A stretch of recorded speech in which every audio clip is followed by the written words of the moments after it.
5 seconds to go.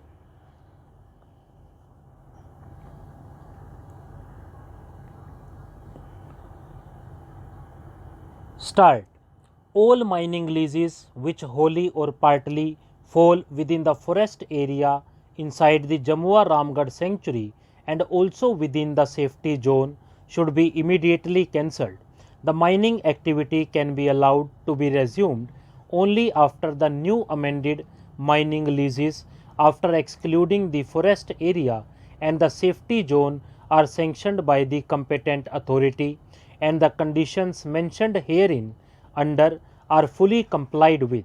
Presently, a safety zone of 25 meter has been fixed for Jamua Ramgarh sanctuary and other sanctuaries in Rajasthan, as against 500 meter for Ranthambore National Park in Rajasthan itself.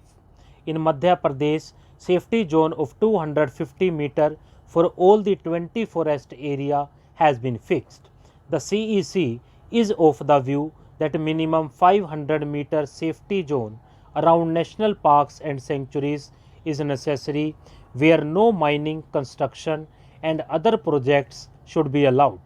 Without a reasonable safety zone, the habitat and wildlife in the national parks and sanctuaries are adversely affected.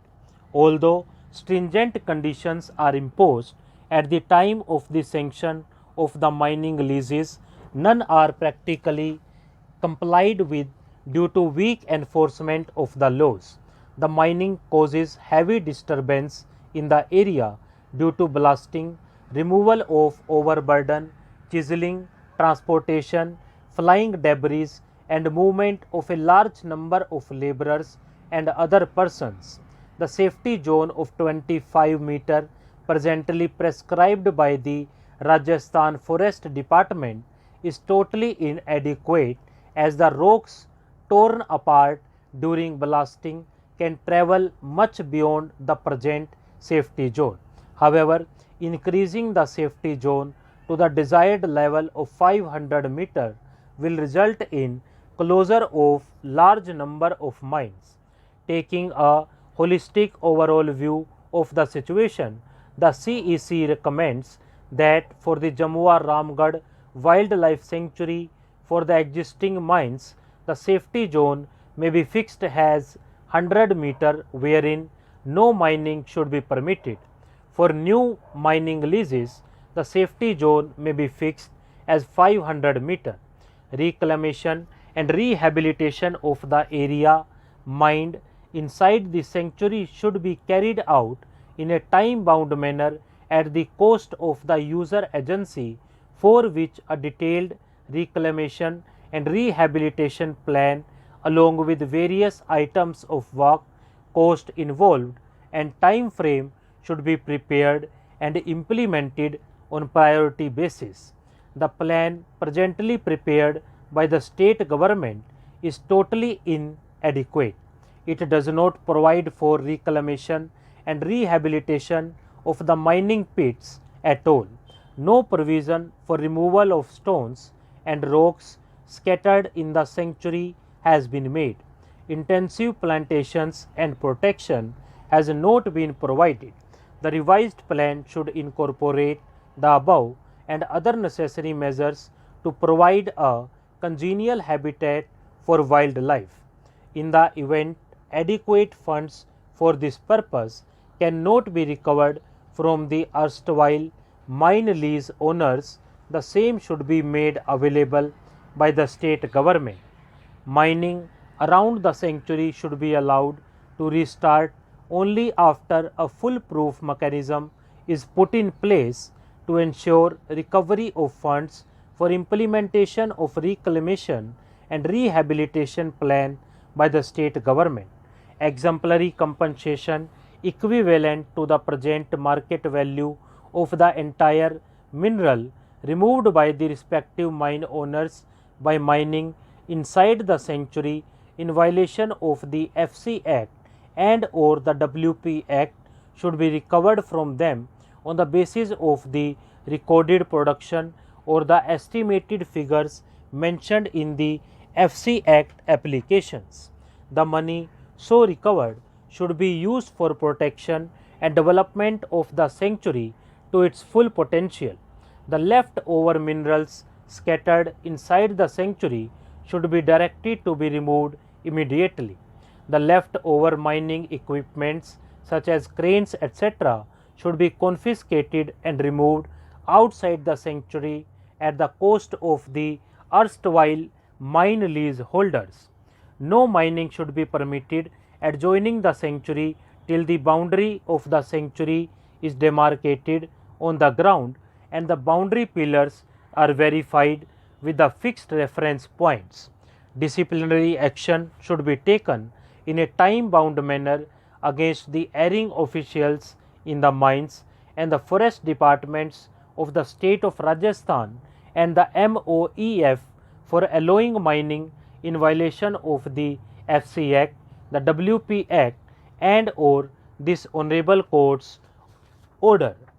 The ministry is directed to give a final opportunity to all states, union territories to respond to its letter dated 27th May 2005. The state of Goa also is permitted to give appropriate proposal in addition to what is said to have already been sent to the central government. The communication sent to the states, union territories shall make it clear that if the proposals are not sent even now within a period of 4 weeks of receipt of the communication from the ministry, this court may have to consider passing orders for implementation of the decision that was taken on 21st January 2002, namely notification of the areas within 10 km of the boundaries of the sanctuaries and national parks as eco-sensitive areas with a view to conserve the forest, wildlife and environment and having regard to the precautionary principles. If the states, union territories now fail to respond, they would do so at their own risk and peril. Pakistan's new Prime Minister Shahbaz Sharif is heading out to Saudi Arabia today on a 3-day visit. Any surprise? It is always the first port of call for any Pakistani Prime Minister. Any guesses on next visit? Beijing. No prizes. These two countries own Pakistan. You can bet on one visit every few months for every Pakistani Prime Minister in the near future. Just out of curiosity, I looked up Imran Khan's foreign visits in the 3.5 years he was Prime Minister. He made 33 foreign trips to 16 countries. They included 8 visits to Saudi Arabia, 4 visits to China and 3 to UAE. He went to Saudi Arabia so often that he started off his stint as PM by going there on September 18, 2018 within a month of being sworn in and then returned again on October 23rd, 24th like he had forgotten his wallet or something. He also made 2 trips each to Iran, Malaysia and Qatar and 1 trip each to Afghanistan, Bahrain, Kyrgyzstan, Turkey, Uzbekistan and Tajikistan.